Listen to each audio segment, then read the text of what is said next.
Chers élèves de la deuxième année à PIC, je cite, deuxième année collégiale, parcours international, choix du français, nous nous retrouvons une fois encore dans la deuxième séance de l'unité les molécules et les atomes qui s'instituent dans la partie environnement et matière.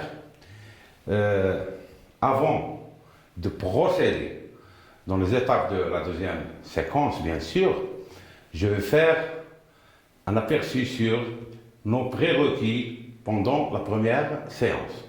Qu'est-ce qu'on a vu? Apparemment, que la matière peut être divisée en un nombre très grand de parties. Donc, la matière peut être divisée. Comme je vous ai dit, on prend un morceau de sucre, on peut le diviser, bien sûr, comme ça. Même, je peux le diviser en des parties très petites. Ce qui veut dire que la matière peut être divisée. Exemple, le morceau de sucre. Et si on procède de la même manière, je peux prendre une petite quantité de sucre en poudre, comme vous allez voir, et je vais l'introduire, la dissoudre dans de l'eau. Après agitation, je vais observer que notre sucre solide a disparu de nos yeux. Ce qui veut dire que la matière peut se diviser en des parties non visibles à l'œil nu, même pour la loupe. Alors, Sato, il a toujours les caractéristiques ou les propriétés physiques et chimiques de sucre. Comme exemple, le goût du sucre, bien sûr. Alors, ça veut dire que la matière peut se diviser et à l'instant où il s'arrêtera, ce qu'on appelle la plus petite partie, la molécule. Alors, est-ce que la molécule, par exemple du sucre, contient d'autres éléments qui contribuent à sa composition? La réponse c'est oui. On a effectué la pyrolyse du sucre, le hal al-harari, le sucre, bien sûr, comme je vous ai dit pendant la première séquence, et on a vu qu'il y a beaucoup de produits qui proviennent de cette pyrolyse, et en fin de compte, il me reste un résidu noir que vous connaissez, c'est le charbon, bien sûr, charbon de sucre, qui n'a aucune relation avec le goût du sucre, bien sûr. Il n'a pas de goût. Alors, ça veut dire que la molécule du sucre contient des éléments qui contribuent à sa composition. Ces éléments, on va les nommer les atomes. Alors, la matière qui nous entoure est constituée de molécules et les molécules sont composées des atomes. Donc, la molécule est un assemblage des atomes, bien sûr.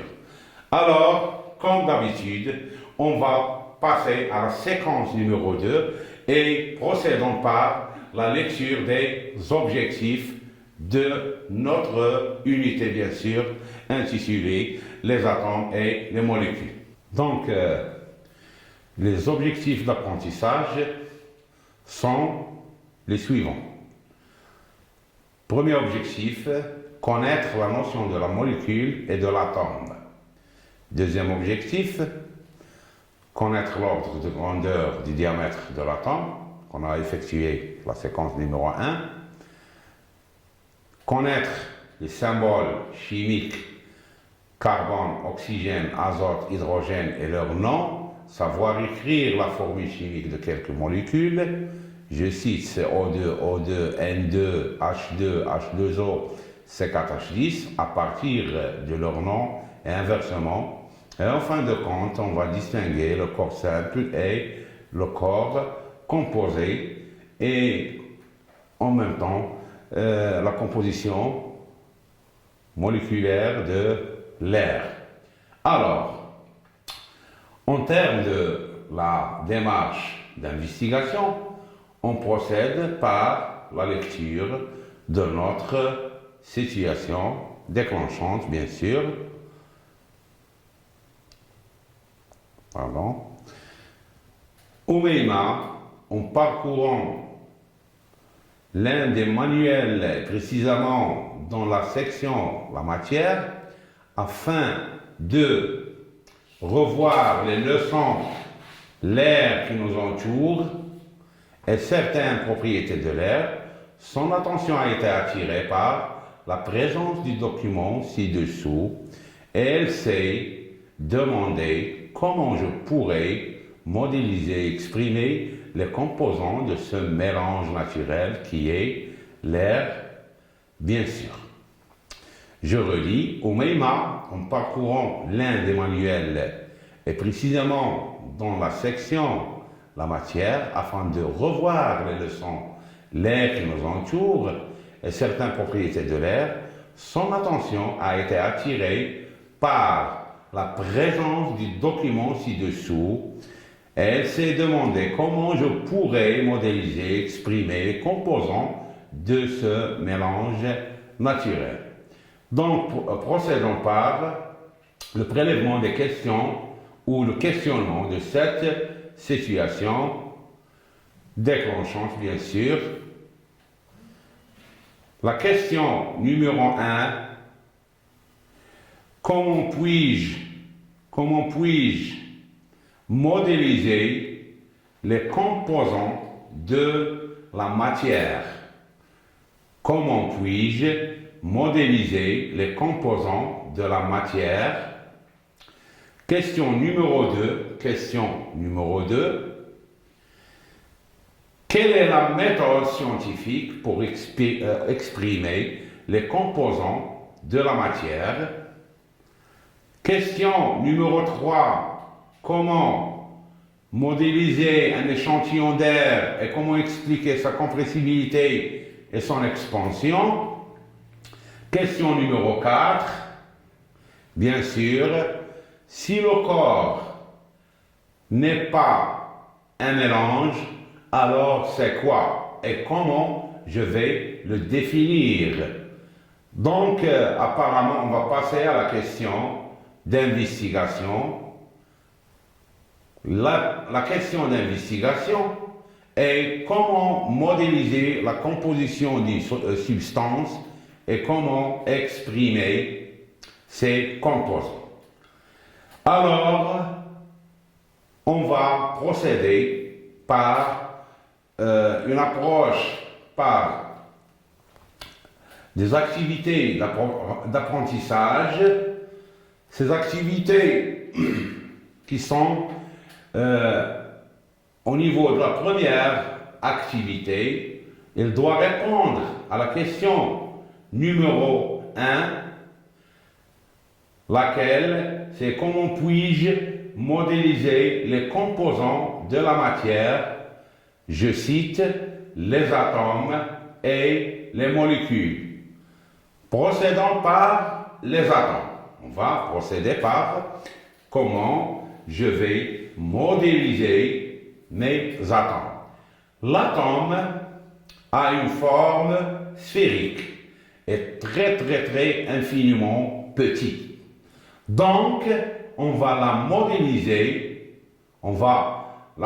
par des boules ou des sphères, bien sûr, de dimensions et de couleurs différentes. On les appelle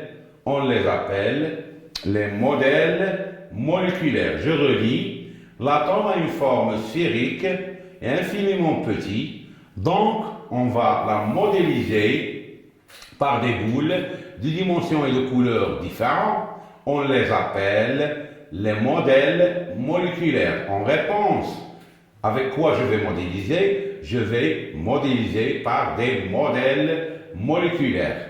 Alors, je vais procéder par des exemples et débutons par le modèle d'oxygène. Le modèle d'oxygène. Alors, l'oxygène est modélisé par une boule rouge. Elle est modélisée par une boule rouge. Soi-disant, ce n'est pas la réalité, ce n'est pas un atome d'oxygène, c'est le modèle d'oxygène. Il est modélisé par une boule qui contient effectivement des millions d'atomes, d'autres atomes bien sûr. Alors le modèle, on utilise le modèle pour rapprocher aux élèves, aux ingénieurs, aux chercheurs, le modèle de notre atome d'oxygène. Deuxième modèle, on va passer au modèle moléculaire de l'atome d'azote. Bien sûr, on a le modèle d'azote, c'est une boule bleue, bien sûr. Alors, on va passer au modèle suivant, bien sûr, l'hydrogène. Il est modélisé par une boule blanche de petite taille par rapport aux autres modèles. Il est de petite taille. Dans vos apprentissages des années prochaines, Inch'Allah, vous allez savoir que l'atome d'hydrogène, c'est le plus petit atome de la variété des atomes que connaît l'humanité, bien sûr.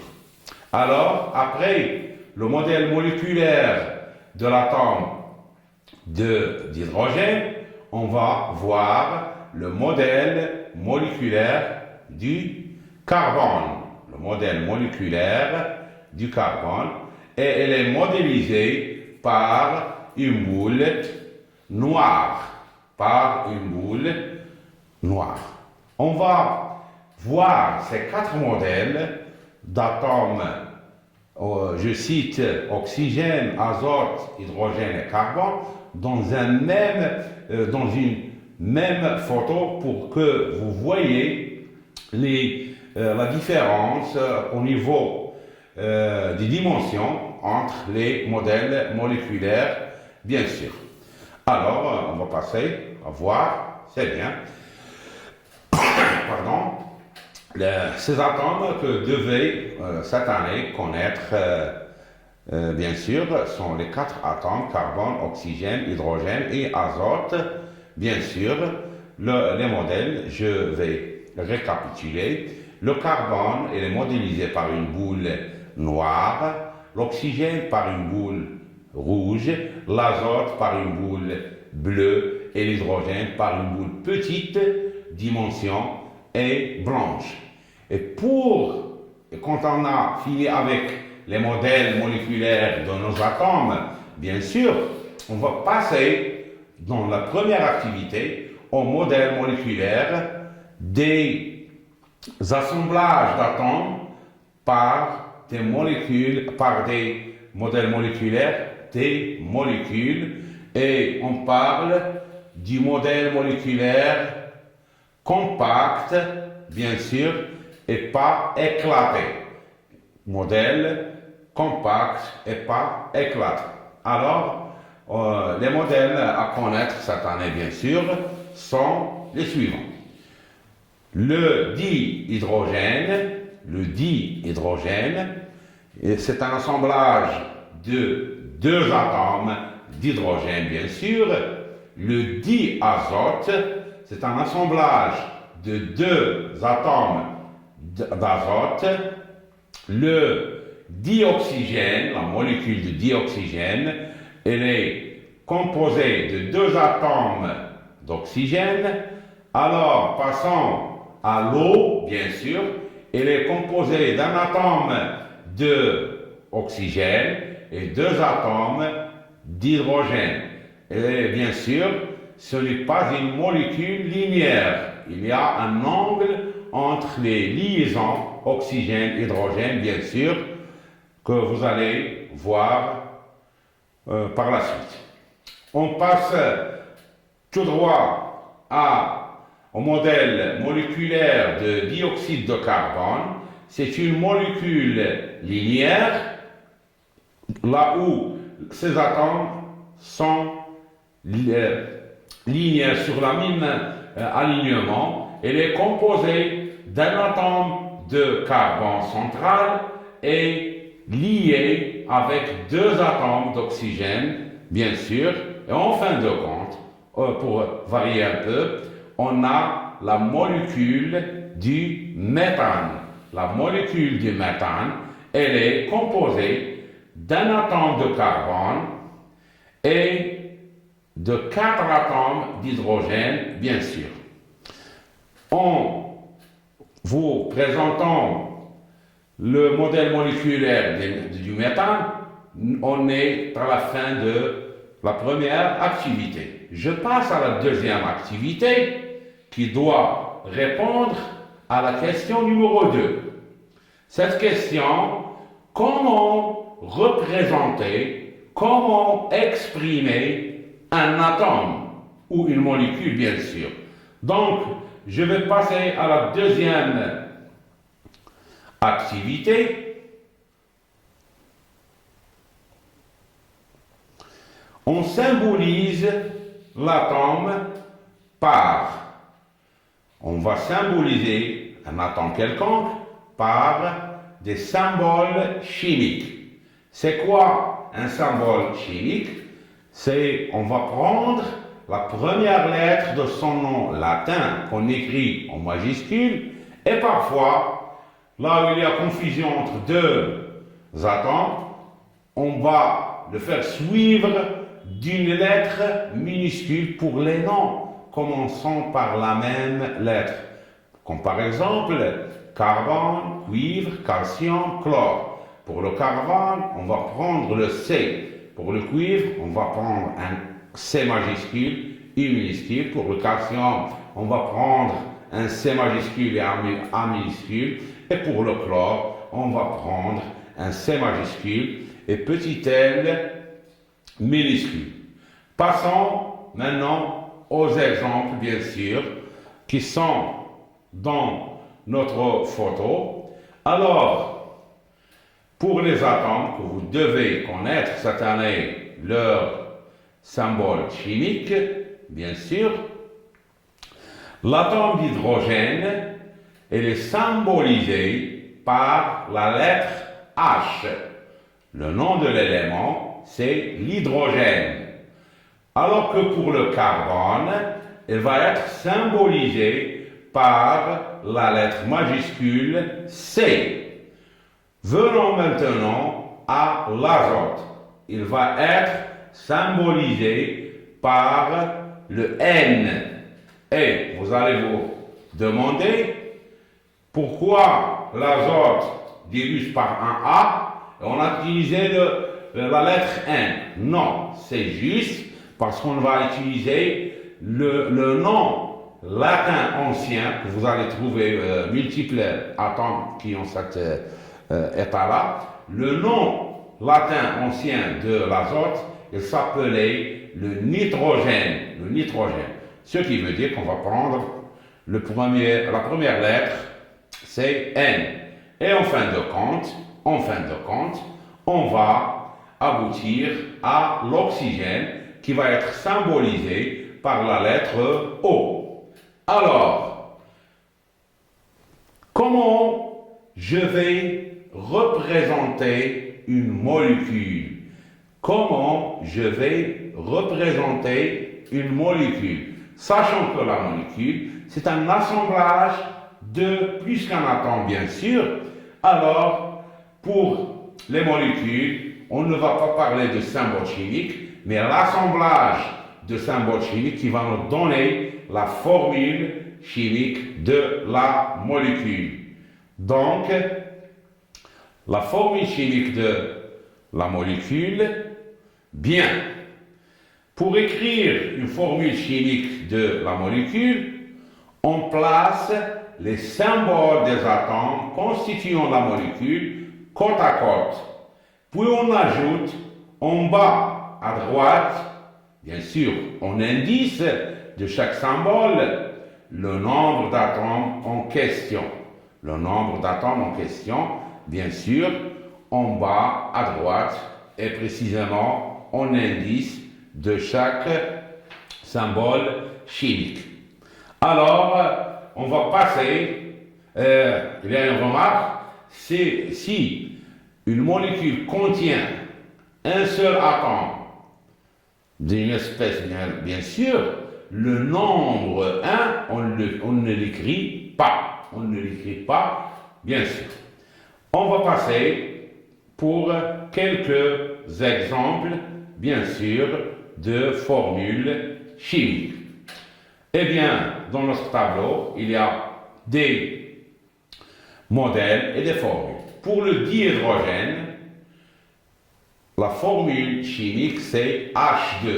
Le 2 doit être écrit en bas à droite du symbole H. Le dioxygène a comme formule chimique O2. Le rho a comme formule chimique H2O. Et le diazote a comme formule chimique N2, alors que le dioxyde de carbone a comme formule chimique CO2. Et vous allez voir que au-dessous du carbone, on n'a rien écrit parce qu'il contribue dans cette molécule avec un seul atome et pas plus. Alors le nombre 1, on ne va pas l'écrire. En fin de compte, le méthane, appelé même gaz de ville, sa formule chimique est CH4. CH4.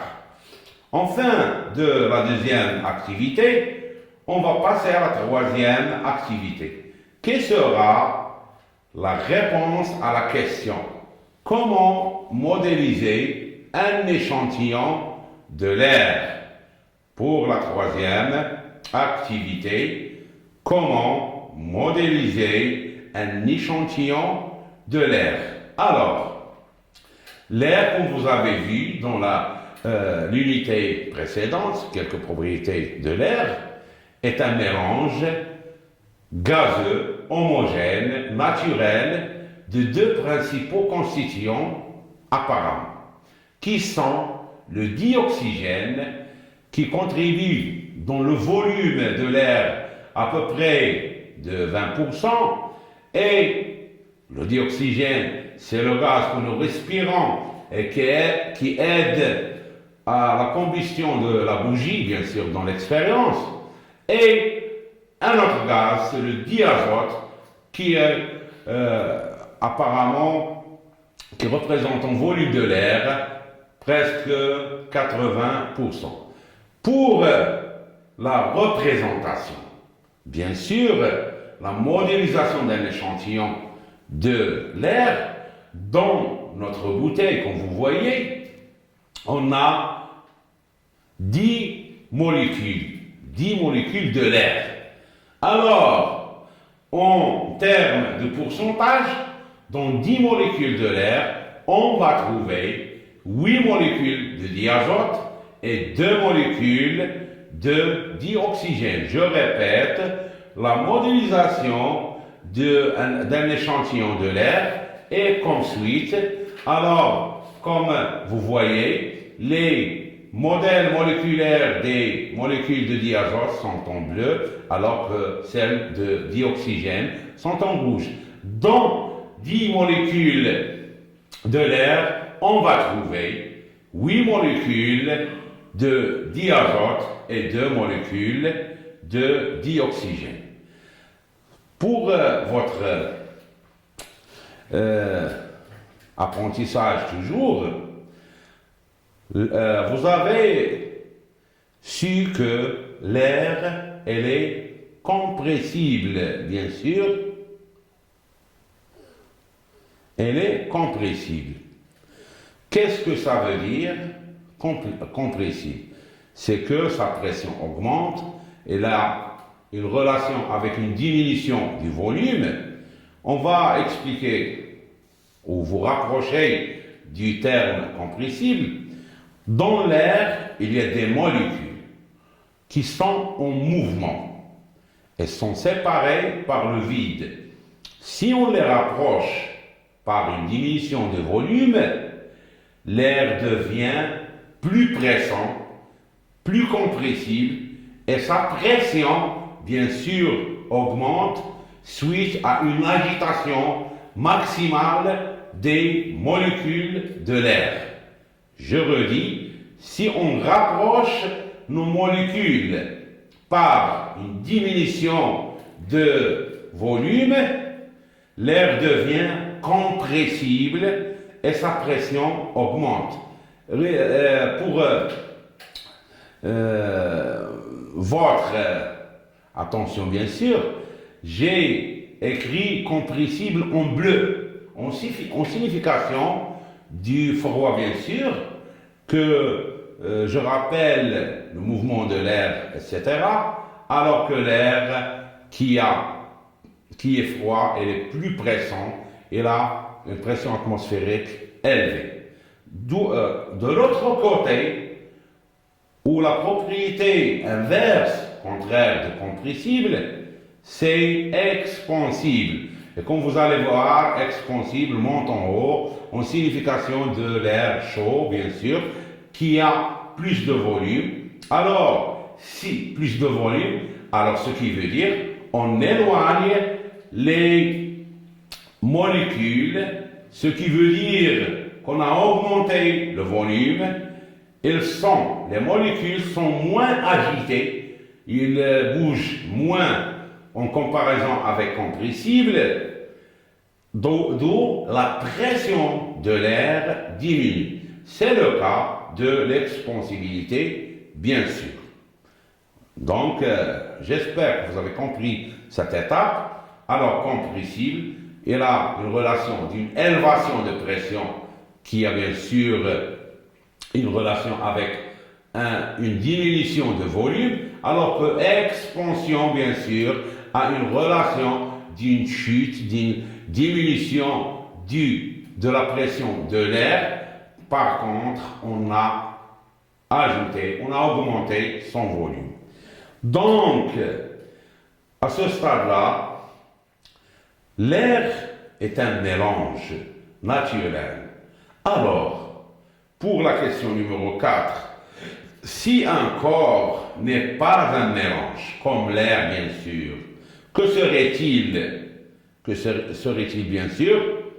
Alors, s'il n'est pas un mélange, il serait un corps pur. Et pour les corps purs, ils sont deux types, bien sûr. Ils sont deux types. Le premier type des corps purs, c'est un corps pur simple. En définition, un corps pur simple est un corps dont les molécules sont constituées de même espèce d'atomes. Ces molécules sont constituées d'une même espèce d'atomes. Je cite comme exemple le diazote N2, l'ozone ou le trioxygène O3 et le dioxygène O2. Je relis ma définition pour un corps pur simple. C'est un corps dont les molécules sont constituées de même espèce d'atomes. Je cite comme exemple N2, diazote, O3, ozone ou trioxygène, O2, dioxygène. Alors, pour le deuxième type des corps purs, c'est un corps pur composé, qui a pour définition est un corps dont les molécules sont constituées de plus qu'un type d'atome ou sont constituées de différentes espèces d'atomes, au moins deux bien sûr. Je redis ma définition. Un corps pur composé est un corps dont les molécules sont constituées de différentes espèces d'atomes. Je cite comme exemple l'ammoniac qui a comme formule chimique NH3 et vous allez voir que cette formule chimique contient bien sûr deux atomes qui sont l'azote N et l'hydrogène H. En deuxième exemple, le dioxyde de carbone, CO2, composé de carbone et d'oxygène. En troisième exemple, l'eau, bien sûr, et qui est composée de deux types d'atomes qui sont l'hydrogène et l'oxygène. En fin de compte, c'est le butane qui a comme formule chimique, le butane qu'on utilise dans nos cuisines bien sûr, qui a comme formule chimique le C4H10. Le C4H10. En arrivant là, mes chers élèves, on va zoomer et voir très bien la molécule du butane. Alors, il se peut qu'on vous demande la composition de cette molécule. Il faut que vous saviez comment. La composition de la molécule du butane, elle est composée de 4 atomes de carbone et 10 atomes d'hydrogène. Je relis, la composition de la molécule du butane est 4 atomes de carbone et 10 atomes d'hydrogène. En fin de cette séance, on doit effectuer une évaluation de vos apprentissages, bien sûr. Alors, notre exercice consiste à mettre une croix dans la case convenable du tableau. Cette croix doit nous répondre sur les corps simples et les corps composés. En même temps, bien sûr, vous allez voir beaucoup de types de formules chimiques d'autres molécules. Alors, on va vous laisser quelques secondes. On a le corps et sa formule chimique. Est-ce pour vos réponses, est-il un corps simple ou un corps composé? Je vais aboutir par le diazote qui est comme formule chimique N2. Est-il, à votre avis, un corps simple ou un corps composé? Je vais passer au dioxyde de carbone, CO2. Est-il un corps simple ou un corps composé? Je vais passer au oxyde de magnésium, MgO, le magnésium de symbole chimique Mg, et l'oxygène, comme vous connaissez, O. Est-il simple ou composé comme corps pur? Le trioxygène, je le nomme aussi l'ozone, O3. Je passe au dioxyde de soufre, SO2. À votre avis, est-il un corps simple ou un corps composé? Et le dichlore, est-il, Cl2 bien sûr, est-il un corps simple ou un corps composé? Et en fin de compte, le monoxyde de carbone, de formule chimique CO. Alors, pour vos secondes où vous allez effectuer vos choix, je vais donner la correction. Pour le N2, bien sûr, elle est un corps simple. Pour le O3, elle est un corps simple. Et le Cl2 est un corps simple. Pourquoi? Parce que leurs molécules sont constituées d'un seul type d'atome. Pour le N2, c'est N. Pour le O3, c'est O. Pour le Cl2, c'est Cl, le chlore, bien sûr. Alors, pour les corps composés, ce qui reste, bien sûr, pourquoi le dioxyde de carbone est un corps pur composé? C'est parce que sa molécule est constituée de plus d'un atome. Elle est constituée de deux types d'atomes, le carbone et l'oxygène. L'oxyde de magnésium, le magnésium et l'oxygène. Le dioxyde de soufre, le soufre S et l'oxygène O. Et le monoxyde de carbone, le carbone et l'oxygène. Enfin, je vous remercie de votre attention et en même temps, en fin de cette séance, j'espère que vous soyez très prudents, stay safe, on peut gagner la bataille contre le Covid-19 et bonne chance et merci.